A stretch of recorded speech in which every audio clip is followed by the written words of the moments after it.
जय श्री जगन्नाथ सकाळୁ आग खरा खाइबाको छातକୁ ଆସିଲି ଖାଲି ଖରାରେ କ'ଣ ପେଟ ପୁରିବ ପିଜୁଳି ଗୋଟିଏ ଖିଆଯିବ ଜଳଖିଆରେ ଚକୁଳି ସହ ଚଟଣି ବନେଇଥିଲି ଚକୁଳି ଚାରୋଟି ଖାଇ ଜଳଖିଆ ସମାପ୍ତ କଲି ହେଲେ ଇଏ କ'ଣ ପ୍ରଧାନ ବାବୁ ତାଙ୍କ ଚାକିରି ଛାଡ଼ିକି ଏଠି ଖଲିଦନା ବେପାର ଆରମ୍ଭ କରିଦେଲେ ନା କ'ଣ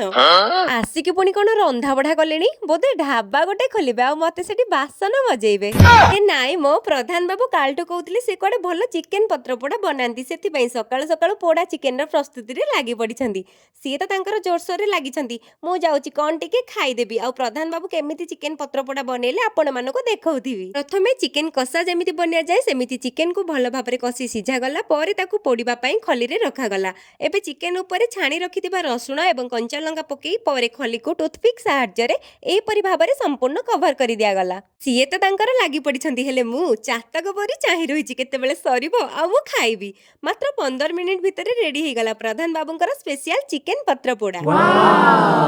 ପ୍ରଧାନ ବାବୁଙ୍କ ମୁହଁରୁ ଚିକେନ ପୋଡ଼ାଟା ଭାରି ବଢ଼ିଆ ହେଇଛି ଶୁଣି ମୁଁ ବି ବସି ପଡ଼ିଲି ଥାଳିଆ ଆଣି ୱାହ ସତରେ ଚିକେନ ପତ୍ର ପୋଡ଼ା ଭାରି ଟେଷ୍ଟି ଥିଲା ହେଲେ ତା ସାଙ୍ଗକୁ ପ୍ରଧାନ ବାବୁ ବନେଇଥିବା ଚିକେନ ତରକାରୀ ଖାଇକି ମଜା ଆସିଗଲା।